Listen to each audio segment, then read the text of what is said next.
Eglao. Let's all greet her a very happy birthday. Happy birthday, Emma. At meron pa mga gusto bumati sa'yo. Pasok, Tita Lita! Family! Charot! Hindi siya charot! Mama Lita! Kunin ko! Hala! Saan napunta mga birthday greeters? Charot! Happy birthday! Happy birthday to you! Wow! Hi, Mama! Kasi, minamadali natin, di pa nakalight yung candle mo. Hi, Tatang! Welcome po! Thanks for being here! Hi, Ate! At si Ate Tonet. Sinong kasama mo, Ate Tonet? May pamangkin! What is your name? Andre! Hi, Andre. Ikaw muna bumati. Happy birthday, Ninang Em. Thank you! Love Young M. Ate Tonet, how about you? Bati ka muna. Happy birthday. Enjoy the day. Kahit alam ko, pagod ka. Laban lang! Grabe siya. Birthday. Mama, birthday. Nagtrabaho pa talaga. Muntik pang hindi makauwi. Happy birthday, Em. Love you. Oh. At si Mama. Go ahead, Mama. Happy birthday. Huwag ka iyak! Parang meron kayong... Meron na nga eh. Oh. Sige na. Happy Ma. birthday, anak. Sana laging healthy. And I love you. Mama, ano po ang birthday wish ninyo para kay Emma? Maging Sige, Mama, ilagay niyo po sa microphone para marinig ng buong mundo. good health lang at saka sana ma-achieve niya lahat ang gusto niyang marating. Oo. Gusto niyo po ba siyang mag-slow down sa pagtatrabaho? Nasa sa kanya na yun. Basta good health lang. Oo, di ba? Kasi walang pahinga tong babae po eh. Totoo yan. Totoo yan. Mami, may tanong po ako kahit birthday ni Emma. Anong ginawa niyo na napaka-perfect po ng anak? Paano po para lumaki ng anak na ganito kang galing? Tanong natin sa tatay. Ikaw po, Tang, ano pong birthday wish ninyo para kay Emma? Sana... Ay, wala na akong mga... Palitan natin. Bata to eh. Ano po, gusto niyo na siya mag-asawa? Ano po yun? May permit na ako? Anytime. Jana! Kung na! Okay, Ems. Oh, kantahan natin si Emma. Happy birthday. Happy birthday to you. Happy birthday to you. Happy birthday, happy birthday. Happy birthday to you. Happy birthday to you. Happy birthday, happy birthday. Happy birthday, Emma.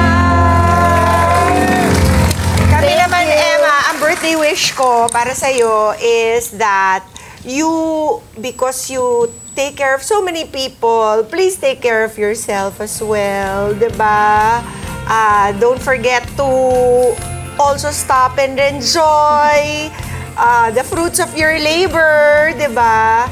And continue your great relationship with the Lord, Emma. Always. And then, amiga, bago niya... Ems? Hirap magsalita sa harap ng lahat dahil nga, lagi ko naman sinasabi to, mukhang bola tuloy. Pero you know naman eh, I look up to you and I'm very proud of everything you have achieved and who you are, who you become as a woman. Yeah, like I said, you're the peg for anyone's daughter. And keep it up. Be healthy always. Alam mo na yan. At sana maging masaya ka lagi. Thank you. At sana maging ready ka na rin. Uy! Yun lang. Okay. I wish you the world, whatever you want to achieve, son. I'll be there to support you. And we'll start na the Fun Club para sa kanyang singing.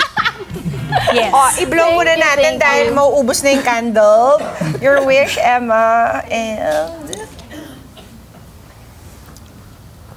Yay! Thank you, guys! At hindi po dyan nagtatapos ang mga well-wishers ni Emma Tiglao. Let's look at these other people who love you and send their birthday greetings and wishes for you, Emma. Tingin. Happy birthday, my love, Emma. Sabi ko nga sa'yo, sobrang akong grateful sa friendship na meron tayo, sa genuine friendship na meron tayo. At sobrang saya ko na nakilala kita. Yung mas nakilala kita person, dun kita mas lalong minahal at mamahalin kita hanggang dulo. Wish ko lang sa'yo ay good health at para na rin sa family mo. At ang wish ng lahat, happy birthday, I love you so much. Paglalabang kita hanggang dulo. Hello, Ems, to my Emma Cakes. Yes, from your Amazonas family. I would like to greet you a happy birthday. Hi, Emma Mary Tiglao from Pampanga. I just want to greet you a happy birthday. And I'm so proud of your transformation into the woman that you are now. You will always be my baby girl and my seatmate forever. Happy birthday and hope to see you soon. Mwah. Happiest birthday sa pinakamasipag, mapagmahal sa pamilya, at lakitera kong beshi. Happy 30th birthday, sis. You deserve all the blessings that you are receiving right now. And we are so proud of you. We're always here for you. And I hope to see you soon. I love you. Hello, Beck. Kumusta? I just wanna say happy birthday. And finally, 30 ka na. And welcome to the 30s Club. I just wanna say thank you for everything, for our friendship. And I'm really grateful na from the beginning until now, nandito pa rin tayo para sa isa't isa. Ayan, alam ko marami ka pang dreams na gustong i-fulfill, and I hope someday ma-fulfill mo lahat yun. Basta andito lang ako para sa'yo palagi. Kahit ngayon na medyo lumayo na ako sa'yo, I'm still here for you. And thank you so much for everything. I love you and ingat ka palagi, and i-hug mo ako kala tita and ate. Bye-bye! See you soon! Hi sis! Happy birthday! I know super deserve mo lahat ng achievements mo now, and I'm super proud of you. I know isa ako sa witness kung gaano mo pinaghirapan lahat ng to. Alam mo yan. And I wish sana ma-achieve mo pa lahat ng gusto mo ma-achieve because you deserve it talaga.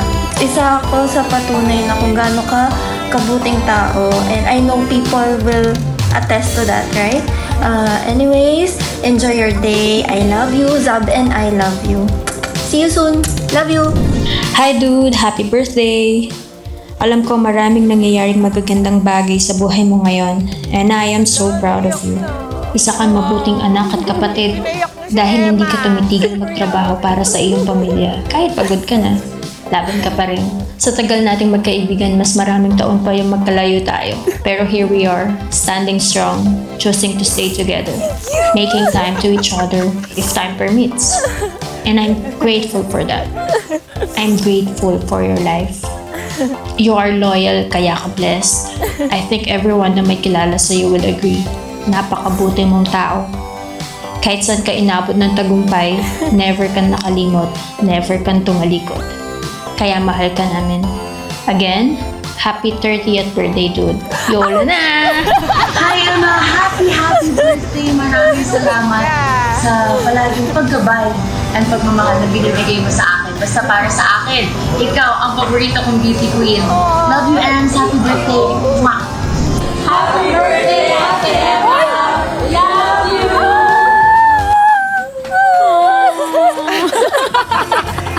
O, kaya pa? Kaya pa? Pwede ko na sabihin birthday ko. Kahapon parang hindi mo yata masyado na feel. Nasa airport. Paiba-iba ko na airport. Pero Nasa ito naman. airport, na-cancel pa ang flight. Muntik pang hindi makauwi. Muntik pang wala dito sa kada. Diba? Pero sis, nandito ka naman at dahil birthday mo, Emma, ikaw ngayon ang sasalang sa pilihan kong fake, fact, boom! Mapupulbusan ako! Don't worry. Dahil walang pulbusan magaganap. Okay. Dahil this time... Sa'yo red lipstick. True naman. This time, kailangan mo lang sagutin kung fake fact ang sasabihin natin na sana may mga mabubuking sa'yo dito. Ito naman. Let's start with our first question. Ako nga hawak ngayon ng fake or fact. Watch this. Ha? Mga kada, si Emma ay 19 years old nung graduate ng college. Is this a fake or fact? Ang ganda nung nagtanong si Ate Mayet. Kung 19 years Very old much for lang. that wonderful question, Ate Mayet. And my answer... Si Emma ay 19 years old lang nung graduate sa college. Is it a fake or fact? Anong tingin ng ating mga kada? Kayo po. Fake or fact? 19 college. Fact daw, Emma. Fake? It is a...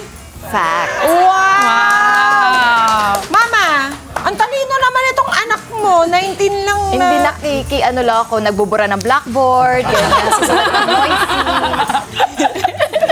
Grabe! Ba't nagbabadali ka talaga magtrabaho, no? Kaya tinapos mo na Kung pwede nga lang bumalik ulit sa pag-aaral. Pwede naman. Always ba star student, Mama? Si Emma? Always maganda ang grades? Mic mo ba? Always naman. Magandang grades. Oo. Di nagkapalakol, muntik lang.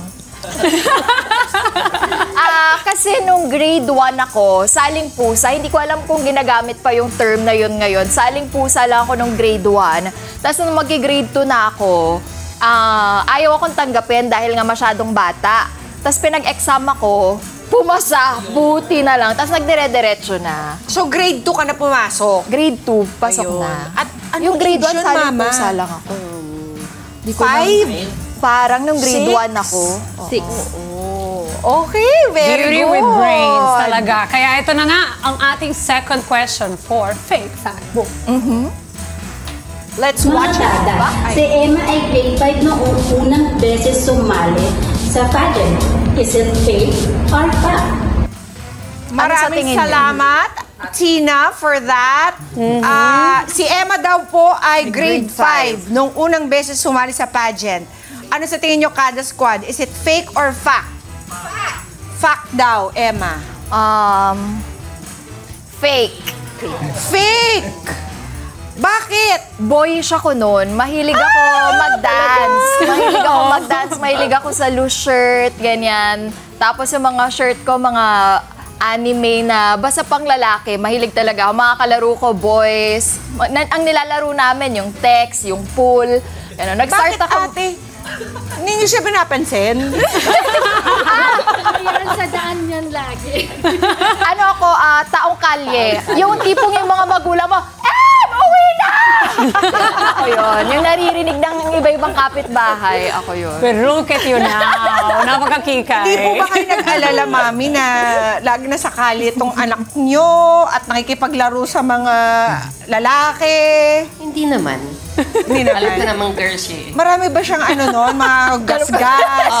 Wala. Hindi naman na-injure. Hindi niya alam kasi tinatago ko. May time no na nadapa ako. Tapos dito, nagasgas na. Sabi ko, ang sakit. Kaya nang papasok ako ng bahay, nakaganto. Alam mo, hindi ka pwede kasi sasabihin, saan ka na naman kasi pumunta? Bakit? Pag nagkasugat ka, lalo kang papaluin? Sasabihin, lalabas daw yung kanin. Alam niyo ba yun? Hindi niya alam yun. Sinasabi niya ayan, sige, lalabas na niyan yung kanin dyan. Sayang. Anyway, hindi ako grade 5 nag-start mag-pageant. Nag-start ako nung high school na ako, second year high school. Second year high school. Ang classmate ko po ang nakadiscover sa akin, si Albert Dizon. Bakit? Anong connection niya sa mga pageant? Nakitaan niya lang ako ng potential, tapos siguro siya gusto niya mag-pageant, kaya lang di pwede. So sa akin na lang niya binuton. Living vicariously. Pero valedictorian namin yun, si Albert. Yes, siya nagtuturo sa akin ng Q&A. So naranasan ko nun yung may walis sa likod, pag mag-walk ka, ganyan. Mga siya yung una mong coach? Siya una mong coach. Wow. At hanggang ngayon, may pa rin kami, communication. That's so cute. Okay, Alright. nice. Now, last question for Emma Tiglao. Watch this. Mga kada, si Miss Emma ba ay madalas magtanong kung may pagkain pa ba ang mga staff ng kada umaga kahit nag-lunch na? Is it fake or fact? Si Kuya Willie, maraming salamat. O ano ba daw, si Emma ay madalas na magtanong kung may pagkain ba ang staff? Kahit kakatapos lang mag-lunch. Is it a fake or fact? Fake! Oy, wait lang. Para yung totoong sagot. Tanungin natin ito dito yung staff. Ano daw? Fake! Fact! Sabi ng lahat, fact! Never ako nagtanong sa inyo. It's the entire studio versus you. I will explain. Never ako nagtanong dahil kumukuha lang ako. Pero hindi, kasi ewan ko, gutumin ako. Nasanay yata ako sa bahay namin na may pagkain everywhere. So, halimbawa, bababa ka lang dun sa kusina, kain, dun sa labas, kain na naman. So, ano ba yung ano mo, yung dahilan mo for asking kasi gusto mong humingi? Hindi nga ako nagtatanong, Mama P. Madalas sabi fact eh. Kaya sabi ko fake. kasi Mama P, kumukuha lang ako. Napapansin nyo ba minsan nandun na kayong dalawa, ako nandun pa rin? Sa mga style ng food sa inyo? Ayun. Baka yes, ha? Nag-is na.